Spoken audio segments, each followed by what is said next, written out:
right, folks, we've talked an awful lot about the increasing scale and the changing scale of cyber threat. What we're going to talk a little bit about now is the changing nature of those cyber threats and the implications particularly for cloud security. Will you please welcome the Regional Vice President for Western Europe of Palo Alto Networks, Dave Allen.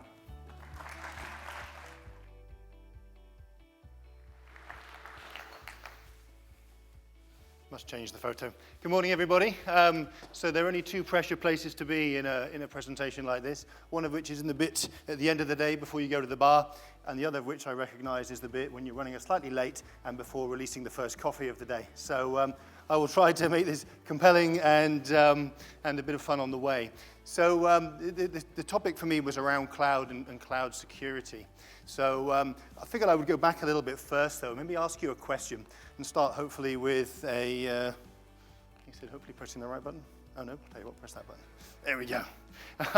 So start maybe with a choice, mistakes of the portal of discovery, and ask you what you were doing in 1989. Small stretch of imagination there. So back in '89, were you enjoying Chicago? Not the city, but the band?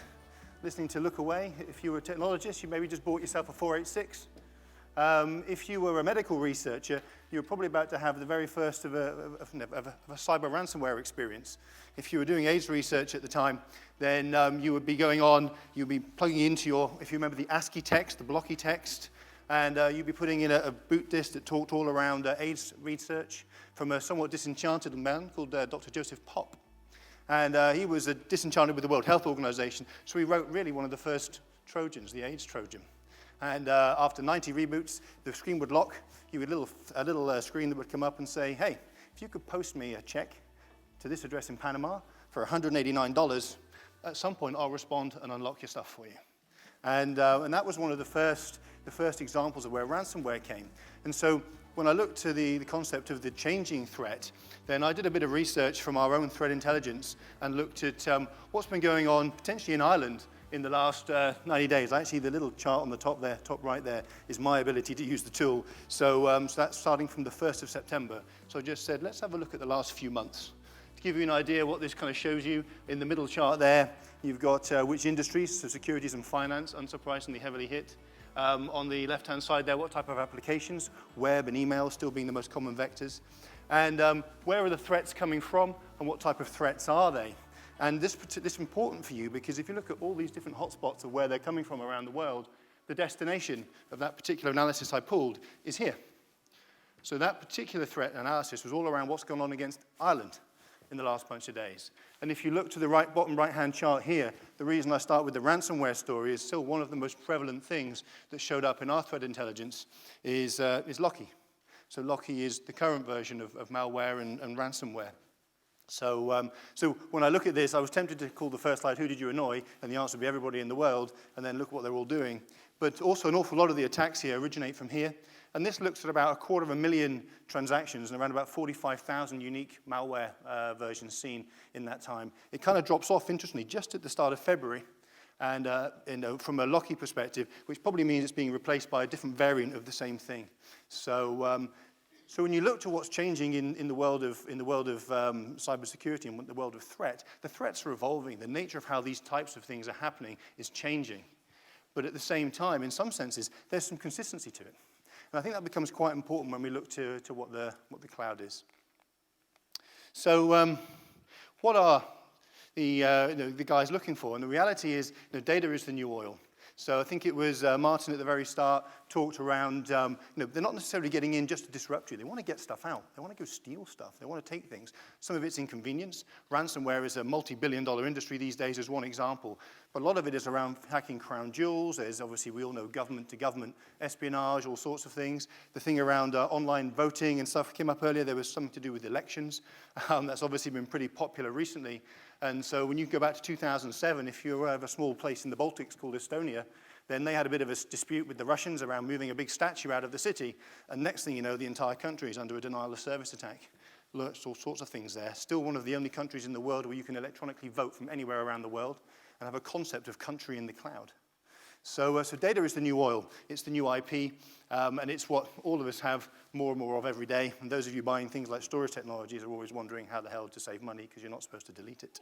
And then you've got a conflict coming up with GDPR, but that's this afternoon's discussion. So what are the expectations of the digital age? I think this becomes quite timely given what's happened just in the last week, in fact. It's always on.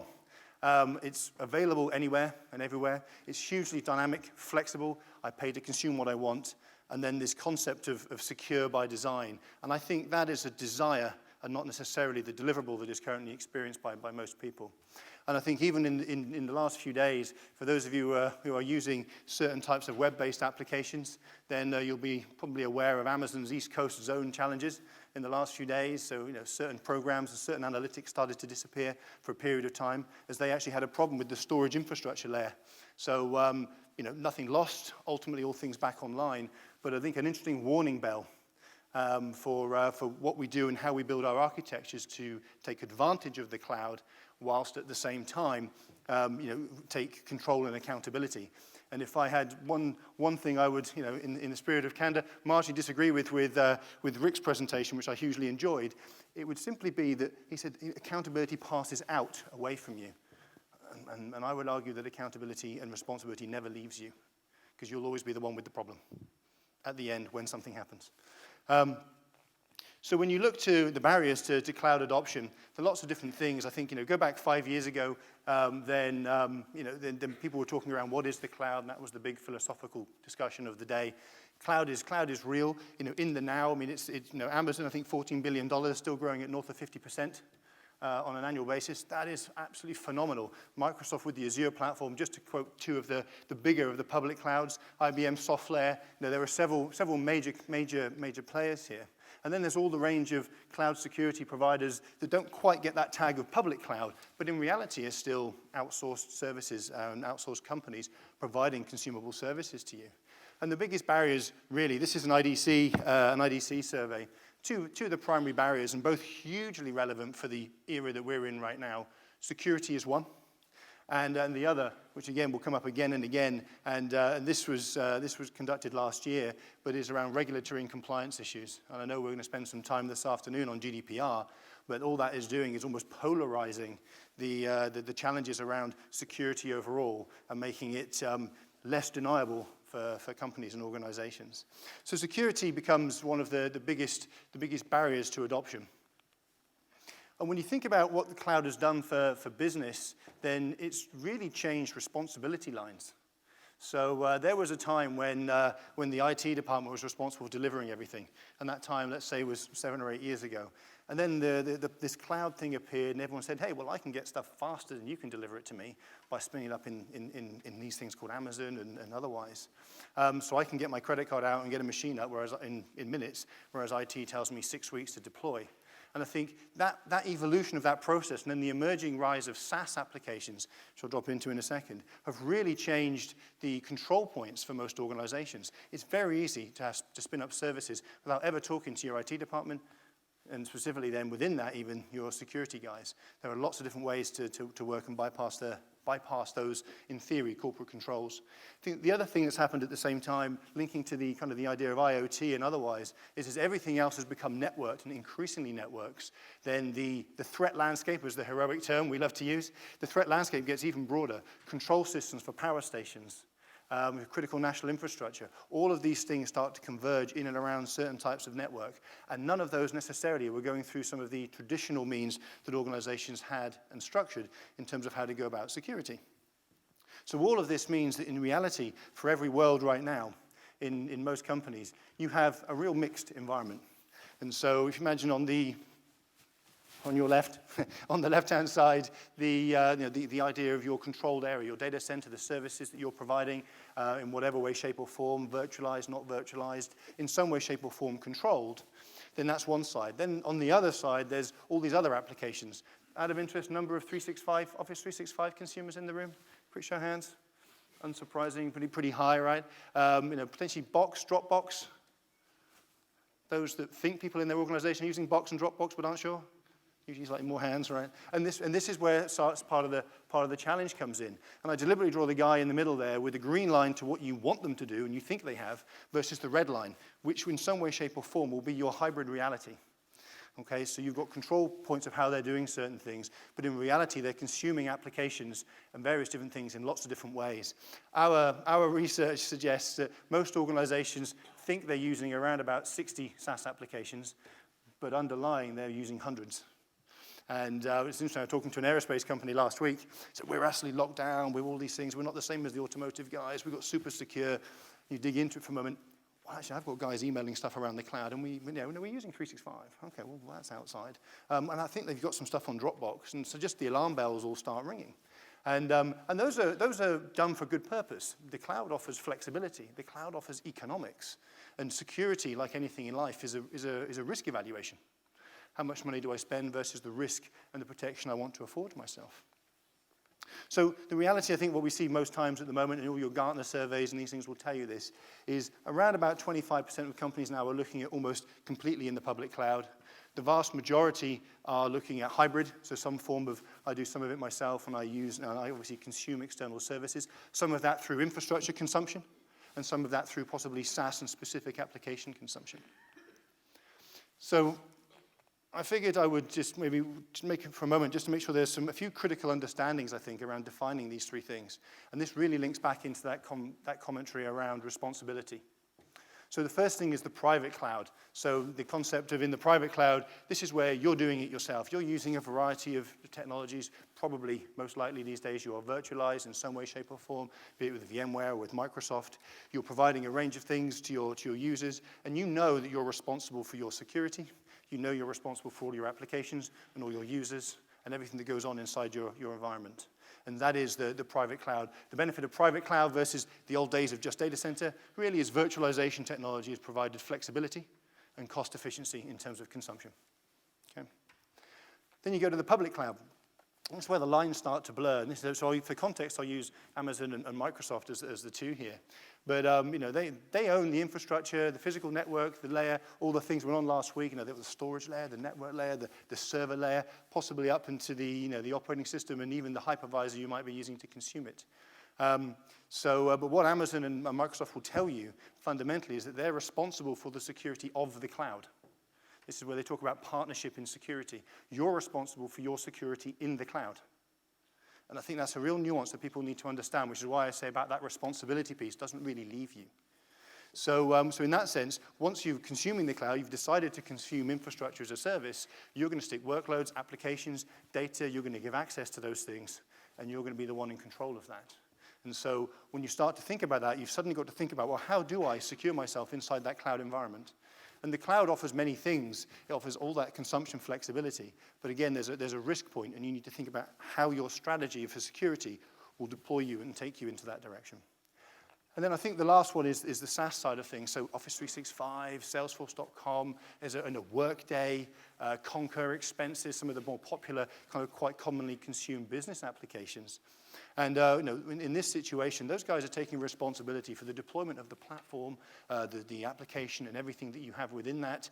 They won't take responsibility in reality for your data, nor the way that you use that data. So things like credentials, one of the more common things at the moment for infiltrators into your networks is to come and steal your credentials, come and steal your identity to the point where they can go and work their way around to the point that Martin made at some point to go and extract a whole bunch of data.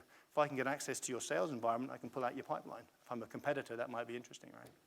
And so, again, the thing in here is about, not just that, but about email. Most people are using email as a communication tool to pass all sorts of documents and things around. So you think you've got everything locked down, but you're passing all your Excel spreadsheets, which is, I think, what 90% of the world runs their business on.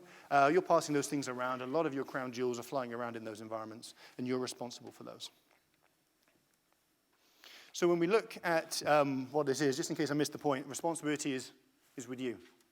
And at all points in time. So you need to think about a security policy and a posture that you can use both on-premise and extend into the cloud in some way, shape, or form. And my philosophical comment for the day is, just like everything else in your life, in case you wondered, any point in time, ask your partner, it was your fault.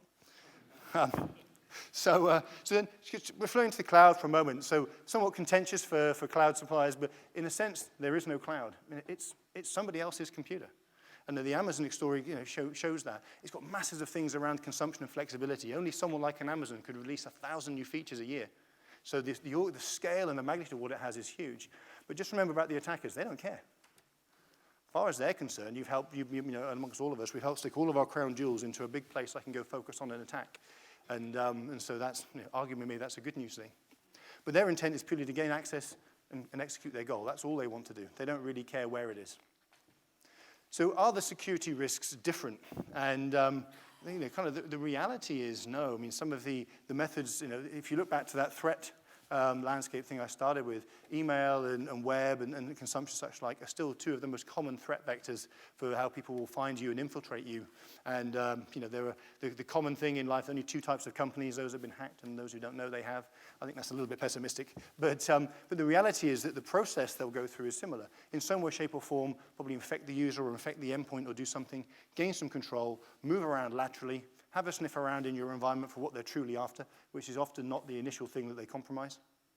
Okay, and quite a common statistic, and this is where I think companies looking to GDPR, we need to think about what they're doing for security and detection and analytics, because in most cases, most companies have been penetrated for 6 months or more before they know. And that's quite a scary thought, okay? So then they execute their goal, steal their data, harvest bitcoins, which, as we heard earlier, is worth more than gold, and build other things to exfiltrate. So in a sense, the same attack lifecycle is used, but we're just in that someone else's computer into a virtual and different environment. And in the process of doing that, even though we have someone else taking care of, let's say, the infrastructure security, back to that application element, you've still got to work out how to extend your digital four walls, if you like, your digital perimeter out into that and to secure those environments. So I figured I would do just one or two things in the last few minutes remaining, and maybe talk a little around the Cloud Security Alliance, and then talk about a framework of assessment of what to think about in this, because there's no time to go through lots of technology solutions. But the Treacherous 12, the Cloud Security Alliance, if you're looking at cloud, is a body that really looks at whether cloud providers are issuing and using best practice, a range of different best practices in terms of how they deploy services to you. And in their research analysis, these are the 12 things they say that are what they call the Treacherous 12, or the biggest threats. And there'll be some things that are very common here. Obviously, data breaches, the access management, the insecure APIs, so people exposing programmable interfaces that can then be used. A good example of that, anyone heard of the company Code Spaces? So an example of that, these kind of guys in terms of systems availability in 2014, they had a small credential theft problem. They had the control space for their Amazon environment hacked and taken over. In the process of that, the hackers then often said, give us $15,000 or we'll delete some stuff for you. They kind of went, we can take care of this. And they were wrong. And they deleted all the things eventually through the Amazon control panel. They were 100% in the cloud, and they no longer exist. Bit of an extreme example. But the point being that you've got to look at all of these different elements when you're looking at your overall security posture. And so there really is a lot to consider. The malicious insiders is clearly a common one. And then there's one, I think, somewhere in here, accidental data loss is one. And I sometimes get told off for calling that the dumb insider, because that means I've, without meaning to, stuck a whole bunch of information somewhere I probably shouldn't have done, and someone else has gone and found it. And I can assure you with our SaaS application inspection tools that we have found people with software companies with source code in the cloud. We found people with their business plans in the cloud. We exposed one of our competitors once at one of our largest conferences saying, hey, here's their open box folder with the business plans for this region in their country, in their company. It got tweeted, and within 30 minutes it was closed. Good news of social media and such like, but just examples of the various different things.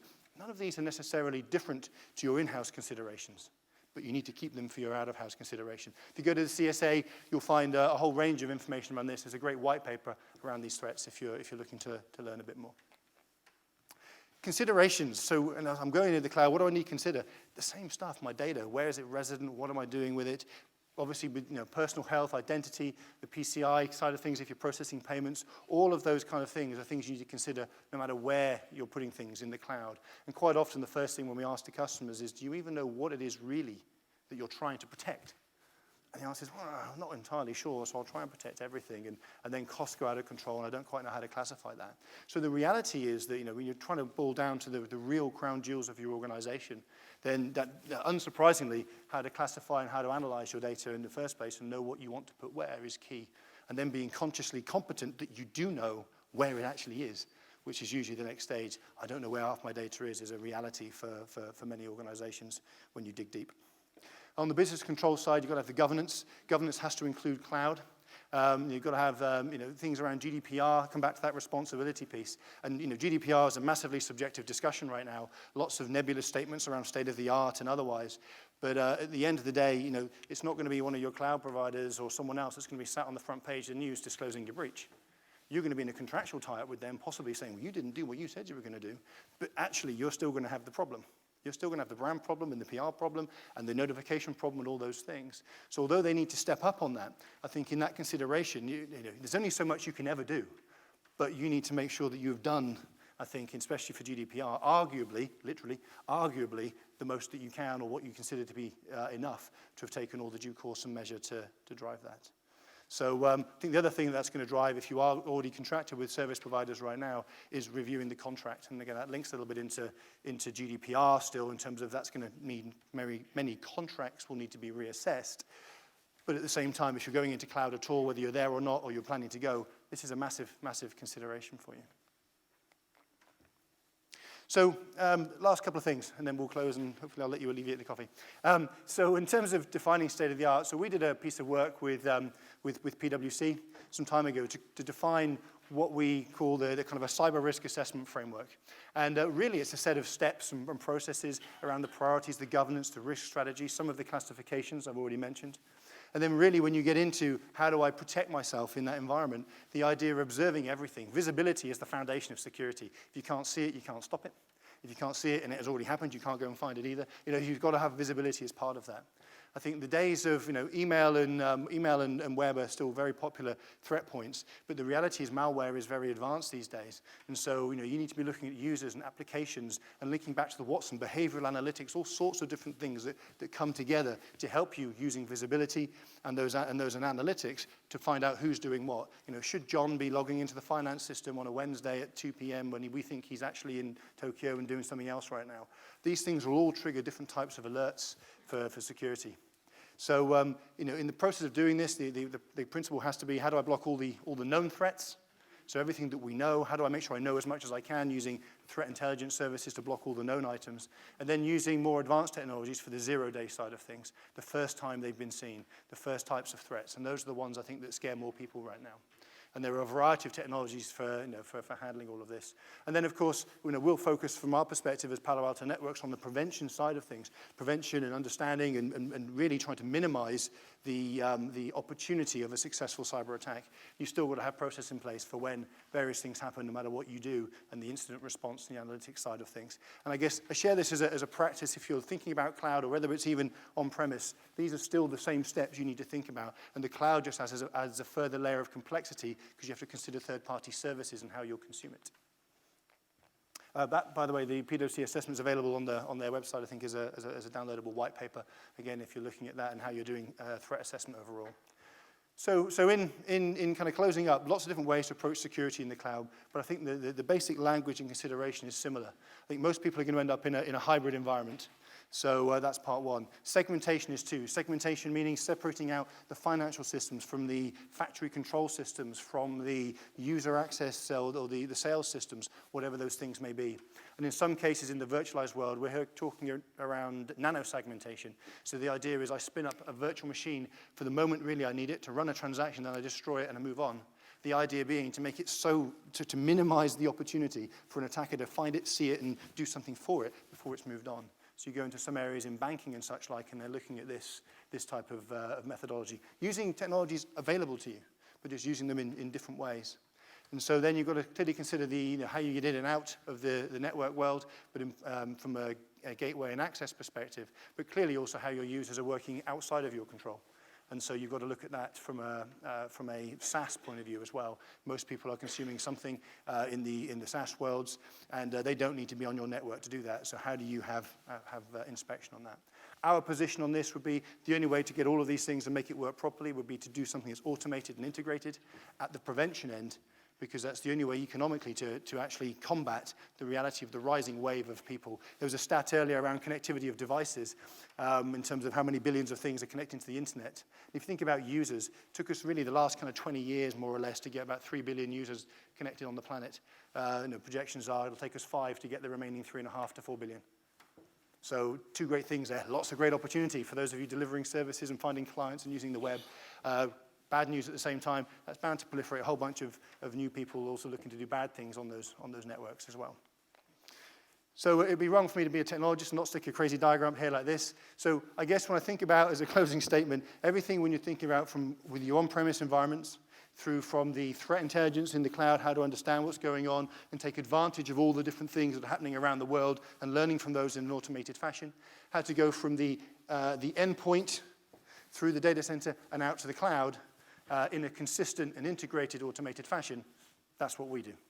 And I think hopefully I'll say have a nice day and coffee's out.